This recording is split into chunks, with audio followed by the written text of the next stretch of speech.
नमस्कार, जनता टीवी देख रहे आप। मैं आपके साथ दीक्षा शर्मा। बुलेटिन में बात करेंगे देवभूमि से जुड़ी खबरों की।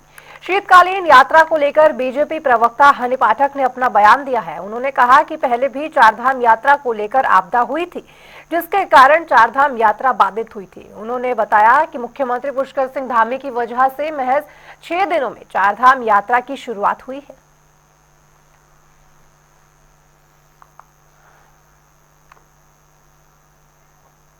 तो उधर मसूरी में डीएलएफ फाउंडेशन ने महिला सशक्तिकरण को बढ़ावा देने के लिए नई पहल की शुरुआत की है, जिसको लेकर एक कार्यक्रम का आयोजन किया गया, जहां डीएलएफ फाउंडेशन के general manager retired colonel Anil Thapa ने दोनों पत्तल मशीन का शुभारंभ किया है और साथ ही इससे विधवा मजदूर महिलाओं को डोना पत्तल बनाने की मशीन भेंट की। और इस दौरान पूर्व पालिका अध्यक्ष ओपी उनियाल ने डीएलएफ फाउंडेशन को जमकर सराहना भी की। देखिए, मैं बहुत धन्यवाद करना चाहता हूँ सूर्य फाउंडेशन का, जो डीएलएफ से जुड़ी हुई है, और ये बहुत ही सुंदर कार्य उन्होंने महिलाओं के लिए किया है। ये ऐसी महिलाओं के लिए जो गरीब महिलाएं हैं, विधवा महिलाएं हैं, उनको दोने पत्तल बनाने की मशीन और स्वेटर बनाने की मशीन दी गई है, जो वाकई में बहुत ही पुनीत कार्य है। और ये व्यवहारिक भी है कि ऐसी चीज़ों की ज़रूरत भी है जो शहर में दोने पत्तल हैं, जो होटल रेस्टोरेंट में काम आते हैं। ये बहुत अच्छा एक कार्य होगा। इससे इनकी महिलाओं की, जो विधवा महिलाएं हैं, निआश्रय जो महिलाएं यहाँ पर हैं, उनको एक जो है आर्थिकी की अपनी रोजी रोटी के लिए बहुत बड़ी एक इन्होंने उपलब्धता दी है। महिलाओं को यहाँ पे मशीन दी है और ये बहुत अच्छा प्रयास है। हम तो ये चाहेंगे कि ऐसा प्रयास मसूरी में प्रत्येक जगह पे हो। जितनी भी महिलाएं इस तरह का स्वरोजगार से जुड़ना चाहती हैं, तो वो डीएलएफ के माध्यम से हम चाहेंगे कि डीएलएफ उनको जोड़े, और हम भी उनके लिए कोशिश करेंगे। यदि हमने यहाँ पे मशीनें लगाई है डिस्पोजल बनाने की, और हाथ से स्वेटर बुनने वाली मशीन भी लगाई है, और अपने महिलाओं को रोजगार देंगे, उसके लिए आगे काम करेंगे। और आगे भी डीएलएफ हमें बहुत आगे बढ़ाने का एक प्रयास कर रहा है। साथ में हमने क्या बोलते हैं, एक पहाड़ी व्यंजन का भी रखा है महिलाओं के समूह के माध्यम से। पहाड़ी व्यंजन परोसेंगे। यहाँ पे जो पर्यटक आते हैं तो बहुत ढूंढता है कि पहाड़ी व्यंजन कहाँ मिलेगा, हम पहाड़ी व्यंजन भी चलाएंगे। देखिए, डीएलएफ जो है, डीएलएफ फाउंडेशन के अंडर में बहुत सारे सोशल एक्टिविटीज करती है, और उत्तराखंड में सोशल एक्टिविटीज का जिम्मेवारी मैं देखता हूँ। और इसके द्वारा जो है, अभी हमने जो विधवाएं हैं यहाँ पे, उनको जो है एक दोना मेकिंग मशीन दिया, और एक जो है इनको निटिंग मशीन दिया, इसीलिए वो उनका जो है, हाँ, तो ये इनको दिया। इससे क्या होगा कि इनको रोजगार भी मिलेगा, और फिर अगर ये काम एक अच्छा हुआ, अच्छा चला, इनकी रोजगार बन रही, तो फिर हम इनको और भी मशीनें देंगे ताकि ये फाइनेंशियली स्ट्रांग हो। तो वहीं रुड़की में बांग्लादेश में हिंदुओं पर हो रहे अत्याचार के खिलाफ हिंदू संगठनों और बीजेपी नेताओं ने विशाल रैली का आयोजन किया।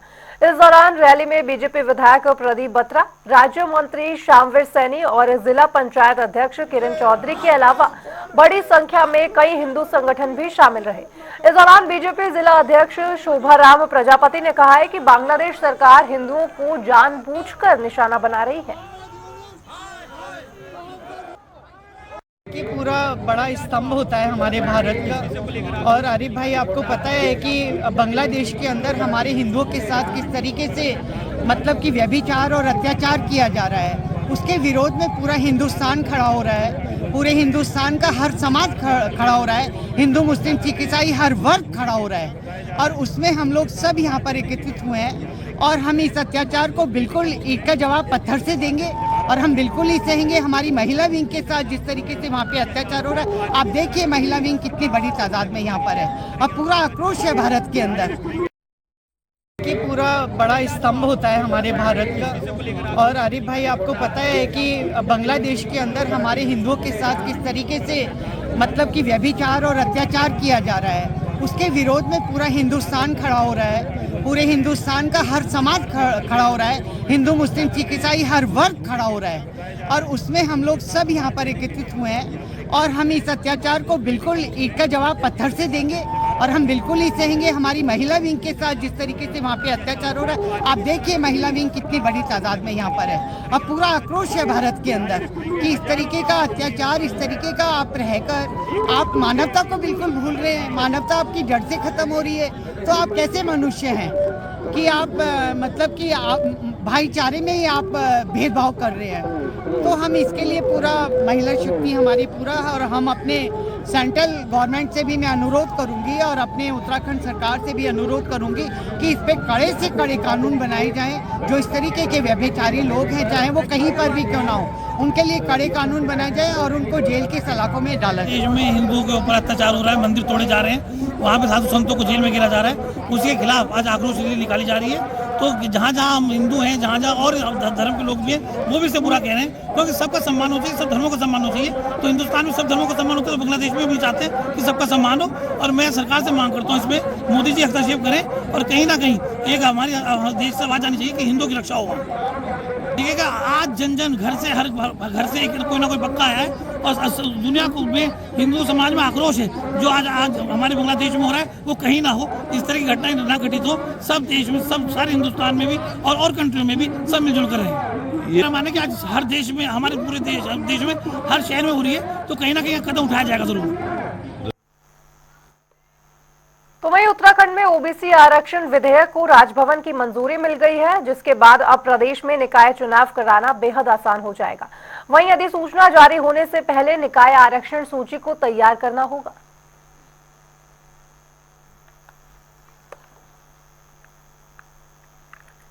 तो उधर उत्तराखंड में मौसम का मिजाज बदलता हुआ नजर आ रहा है। जहां एक तरफ ऊंचाई वाले स्थानों पर सीजन का पहला हिमपात देखने को मिला है, तो वहीं बर्फबारी होने से लोगों के चेहरों पर मुस्कान आई है।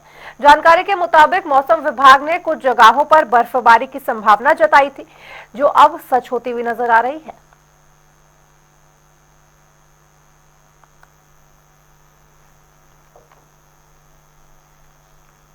खबर देहरादून से है, जहां प्रदेश में शराब की ओवर रेटिंग और साथ ही बढ़ते नशे को लेकर कांग्रेस प्रदेश उपाध्यक्ष सूर्यकांत धस्माना ने प्रेस कॉन्फ्रेंस का आयोजन किया और इस दौरान उन्होंने प्रदेश सरकार पर जमकर निशाना भी साधा। उन्होंने तंज कसते हुए कहा कि प्रदेश के युवा लगातार नशे की तरफ बढ़ते जा रहे हैं। वहीं उन्होंने आगे कहा कि आबकारी विभाग का शराब माफियाओं पर कोई कंट्रोल नहीं है।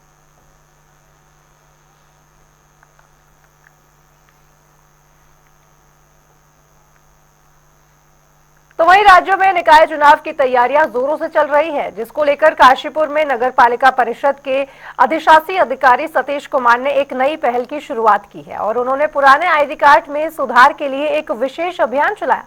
और इस अभियान के तहत उन्होंने बताया कि हर नए वोटर को उनका अधिकार दिलाने के लिए हमारी टीम लगातार मेहनत कर रही है। आपको बताना चाहूँगा कि चुनाव को लेके जो प्रक्रिया स्टार्ट हुई है, जो एक 2025 तक जो 18 साल की आयु पूर्ण करने वाले हैं, उनके पुनः ही सर्वे कर उनकी वोटर लिस्ट तैयार की जा रही है, उनके पहचान पत्र तैयार किए जा रहे हैं। इस संबंध में हमारे पालिका द्वारा जितने भी बीएलओस हैं और जो उनके पगड़क है, उनको सबको सूचित कर दिया गया है, उनके द्वारा सर्वे किया जा रहा है। और जितने भी 2025 में जो 18 साल की आयु पूरी करेंगे, उनकी वोटर लिस्ट का कार्य जोरों से चल रहा है और ये कार्य समथिंग 15 तारीख तक हमारा पूर्ण हो जाएगा। प्रशासन की ओर से निर्देश दिए जा चुके हैं और इसी कड़ी में देर रात आयुक्त और सचिव मुख्यमंत्री दीपक रावत ने नगर निगम हल्द्वानी के विभिन्न क्षेत्रों का निरीक्षण किया और इस दौरान उन्होंने महिला एवं पुरुष रैन बसेरों की व्यवस्थाओं का जायजा लिया। साथ ही रैन बसेरों में रहने वालों से भी बातचीत करते नजर आए और साथ ही परेशानी ना हो, इसके लिए निर्देश भी जारी किए। कंडीशन में है, लेकिन हमारे पास एक तो अच्छा साइनेज नहीं है वो कहाँ पे, दूसरा कई बार कोई बस अड्डे पे अचानक लैंड कर गया तो उसको पता भी नहीं होता है।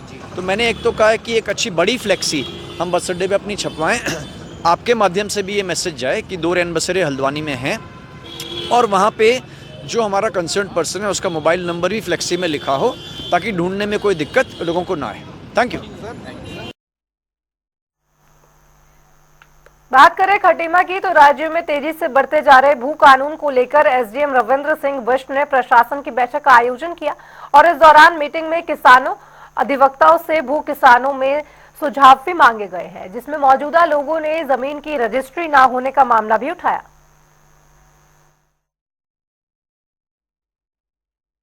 मीटिंग हमारे प्रदेश के यशस्वी मुख्यमंत्री श्री पुष्कर सिंह धामी द्वारा जो उत्तराखंड में भूमि सुधार कानून को लागू करने की इच्छा व्यक्त की गई, उसके संदर्भ में माननीय उपजिलाधिकारी महोदय खटीमा द्वारा एक कृषकों के बीच में और स्टाफ के बीच में एक मीटिंग का आयोजन किया गया, जिसमें विभिन्न सुझाव निकल के आए भूमि सुधार संबंधित, जिसमें वर्ग 1 से लेकर वर्ग 9 तक की भूमि, थारूलैंड की भूमि और अन्य जो भी स्थानीय समस्याएं भूमि संबंधित हैं उन सब पे विचार विमर्श हुआ और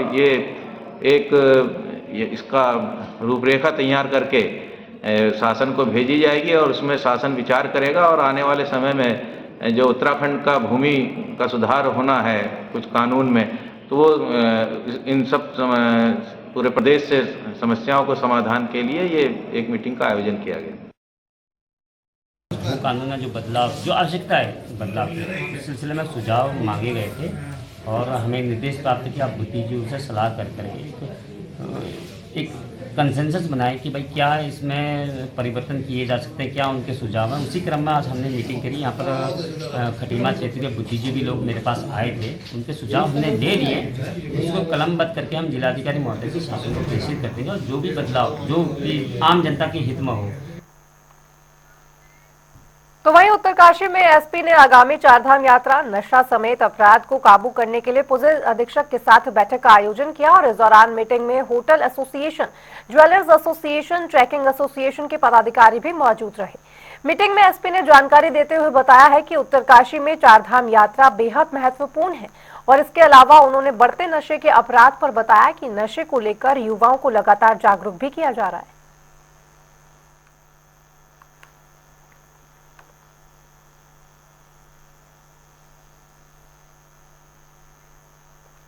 तो उधर प्रदेश में बढ़ती ठंड ने लोगों का जीना मुश्किल कर रखा है और ऐसे में बिना छत के नीचे सोने वाले लोगों को हुई परेशानियों का कई सामना करना पड़ रहा है।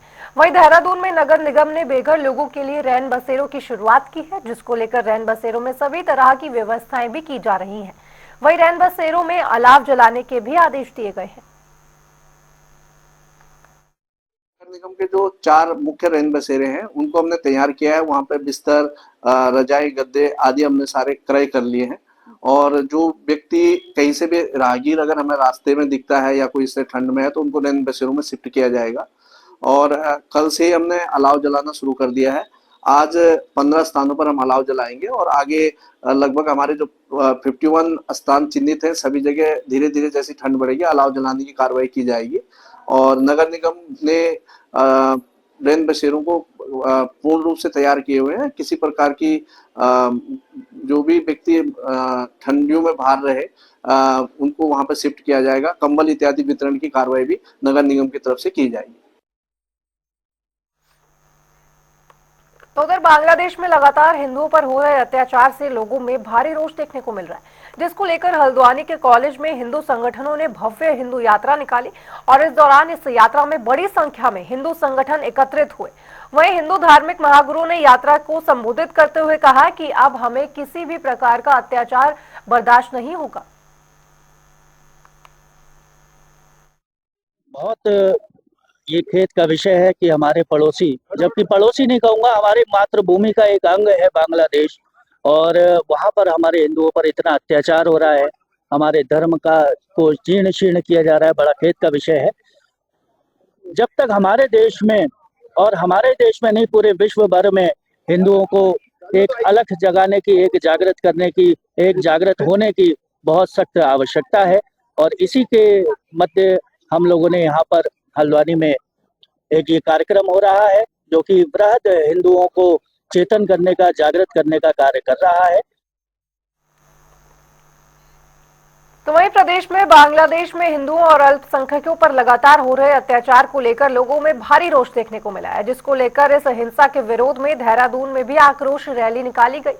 बड़ी संख्या में मुख्य बाजार के व्यापारी भी इस रैली में मौजूद रहे। इस दौरान व्यापारियों ने अपनी दुकानों को बंद करके रखा।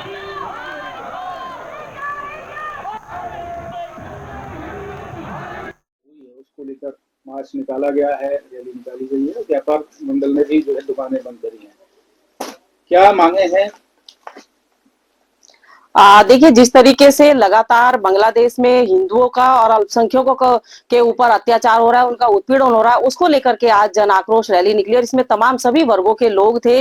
यहाँ पर किसी भी एक व्यक्ति विशेष का नहीं था, बल्कि यहाँ तमाम सभी जितने भी हमारे वर्ग है, उसमें हमारे साधु संत आते हो, हमारे ट्रस्ट आते हो, हमारी संस्थाएं हैं, एनजीओ है, व्यापारी वर्ग है, सभी वर्गों ने इसमें हिस्सा लिया और एकता का प्रतीक है। ये एक बहुत ही बड़ा मैसेज बांग्लादेश को देने का काम किया। आज देहरादून के अंदर इतनी बड़ी रेंजर्स कॉलेज में जो आक्रोश रैली निकली, जिसमें तमाम सभी लोग वहां पर पहुंचे और सभी ने अपना उद्बोधन भी दिया।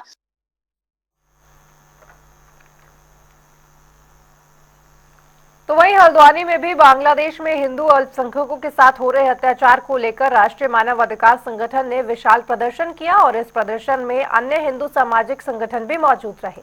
इस दौरान राष्ट्रीय मानव अधिकार संगठन ने बांग्लादेश सरकार से नुकसान की भरपाई के लिए मुआवजा देने की भी मांग की है। साथ ही कहा कि हिंदुओं के खिलाफ किसी तरह के अत्याचार को बर्दाश्त नहीं किया जाएगा। मेरा नाम है मीनाक्षी देवीदासी। हम सभी यहाँ सनातन धर्म वाले सभी जो हिंदू हैं बहुत सब इकट्ठे हुए हैं। हमारे मन में बहुत दुख है, आक्रोश है कि जो हमारे जो भाई बहन हैं जो बांग्लादेश में जो भक्त हैं, उन लोगों पर इतना अत्याचार हो रहा है, इतना जुल्म किया जा रहा है निर्दोष लोगों पर। तो हमें बहुत पीड़ा है। उसके लिए हम जन जन को जागृति चाहते हैं। उसमें हम चाहते समाज में बदलाव आए। जहाँ ऐसे अत्याचार हो रहे हैं, ये भगवान राम का देश है, यहाँ भक्तों पर ऐसे अत्याचार नहीं होना चाहिए, ब्राह्मणों पर ऐसे अत्याचार, इतना कष्ट नहीं होना चाहिए। तो वहीं हल्द्वानी के सबसे बड़े अस्पताल में अव्यवस्थाओं का अंबार देखने को मिल रहा है, जहां जच्चा बच्चा वार्ड में वार्ड की खिड़कियां पूरी तरह से टूटी हुई हैं, जिसकी वजह से मरीजों को कई परेशानियों का सामना करना पड़ रहा है। वहीं इस मामले में अस्पताल के सीएमएस डॉक्टर जीएस सितियाल ने जानकारी देते हुए बताया कि टूटी हुई खिड़कियों को रिपेयर करने के आदेश जारी कर दिए गए हैं। कंबल बटे हुए थे, उसको हमने सही ढंग से देखा तो उसमें कुछ कंबल जो है हमने नए कंबल वितरित कर दिए हैं और दूसरे जो खिड़कियां टूटी हुई है वो काम बड़े तेजी से चल रहा है। कुछ वार्ड में मैंने कंप्लीट कर दिया, कुछ वार्ड में जो बचे हुए वो काम एक आध दिन में जो है कंप्लीट हो जाएगा। वाइफ यहाँ पे एडमिट है ऑपरेशन थिएटर में, यहाँ पर मगर ये खिड़की खुला हुआ है, यहाँ से आवाज़ आता है। रात को बहुत परेशानी होती है, सब फैमिली को, बच्चों को, सबको परेशानी होता है। हवा बहुत तेज आता है। कहाँ से आए हैं? हम यहीं हल्द्वानी के रहते हैं जी, यहीं के निवासी, यहीं पे रहते हैं। मगर यहाँ पर बहुत ठंडा हवा आता है। हम लोग पर्दे को ढका रखते हैं, कभी इलास्टिक लगाते हैं, कभी साइड में खींच कर रखते हैं इसको। तो उधर देहरादून में सविन बंसल के निर्देश के बाद भिक्षावृत्ति में लिफ्ट में फंसे बच्चों का सफलतापूर्वक रेस्क्यू किया गया है। जानकारी के मुताबिक रेस्क्यू किए गए बच्चे का मेडिकल भी करवाया गया। वहीं 4 बच्चे और 1 बच्चे की राजकीय शिशु सदन में रखवाया गया है। तो वहीं 3 बच्चों को खुला आश्रम भेज दिया गया है और इसके अलावा 1 बालक को राजकीय शिशु सदन और 2 बच्चों को भी खुला आश्रम में जगह दी गई है।